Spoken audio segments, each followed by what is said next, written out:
Teman-teman yang seiman, kembali Opa hadir untuk memberkati dengan firman Allah yang hidup. Jadi kita langsung melihat ke firman-Nya ya. Itu ada di Yeskil 36 ayat 27. Hal ini sangat penting ya. Dan selamanya saya mau katakan firman-Nya yang hidup. Yes and amin ya. Karena di dalam firman-Nya mengandung janji-janji Allah Bapa Surgawi yang real dan nyata.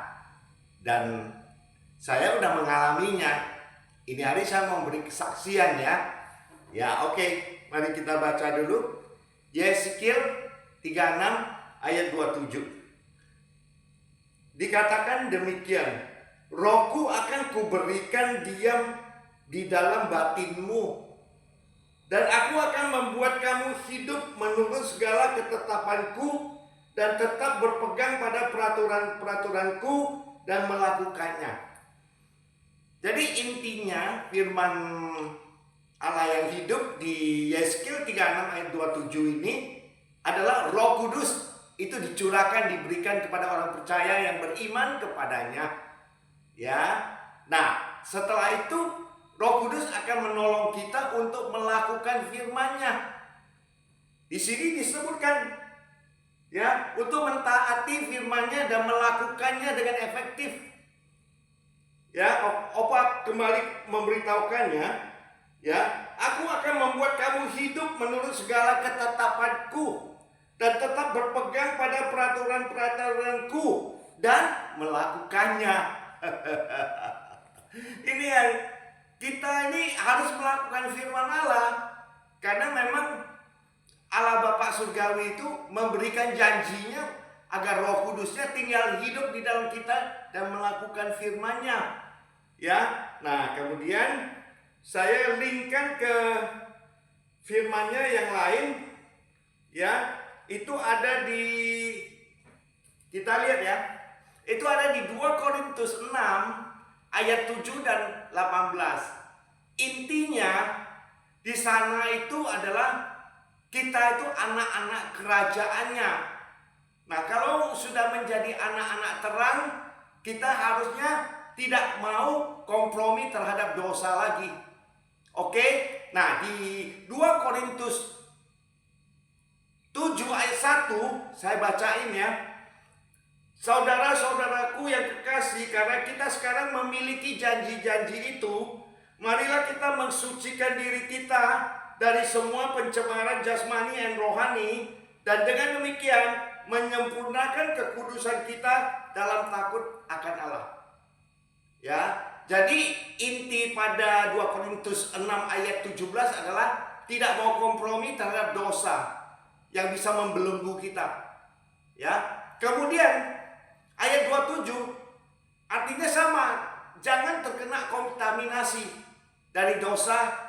Yang di dalam dosa itu ada hukum maut dan hukum yang namanya ada juga yang disebut hukum kasih karunia Kristus. Ya, jadi kita jangan hidup dalam hukum dosa dan hukum maut.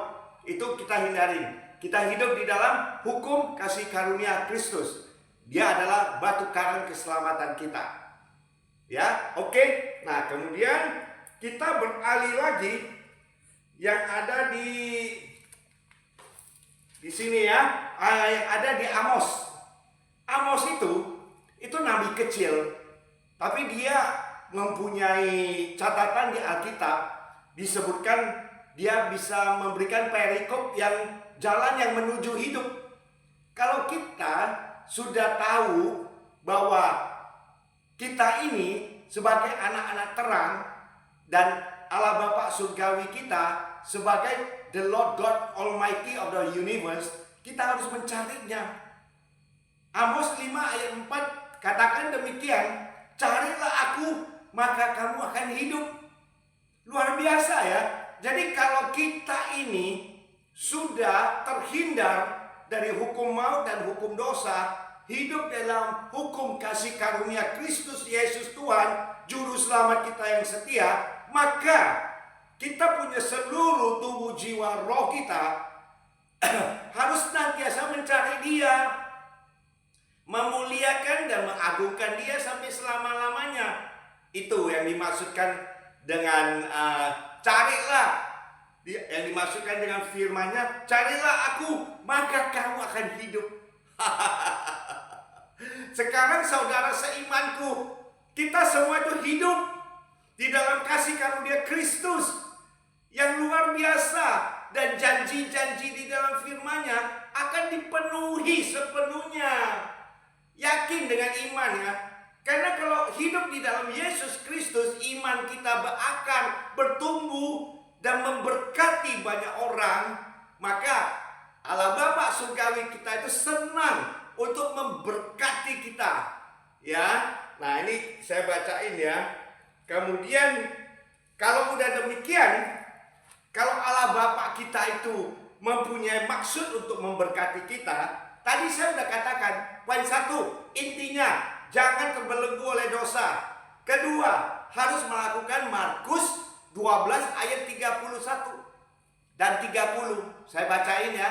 Markus 12 ayat 30. Dikatakan demikian, bahwasanya kasihilah Tuhan Allahmu dengan segenap hatimu dan dengan segenap jiwamu dan dengan segenap akal budimu dan dengan segenap kekuatanmu.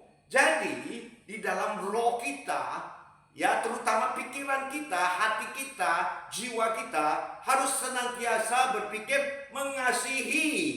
Ya, Allah Bapa surgawi, Tuhan Yesus dan Roh Kudus mengasihi sepenuhnya dengan tulus hati dan hidup kudus, hidup berkenan sebagai pelaku firman Allah yang dipimpin oleh Roh Kudus. Itu yang aku jalanin ya, teman-temanku yang seiman ya. Nah, salah satu yang aku peroleh dari setelah ayat ini saya kembangkan ya. Jadi kita sekarang memiliki janji-janji dari Allah Bapa surgawi, tapi iman kita harus berakar, bertumbuh di dalam Yesus Kristus Tuhan, baru kita bisa memperoleh janji-janjinya ini dengan sepenuhnya. Dan saya sudah alami. Ini teman-teman lihat ya, cincin ini itu sekitar sekian bulan yang lalu di 2025 itu hilang beserta paspor saya. Tapi waktu itu saya hanya berdoa. Oh, kalau bisa kembali, puji syukur ya.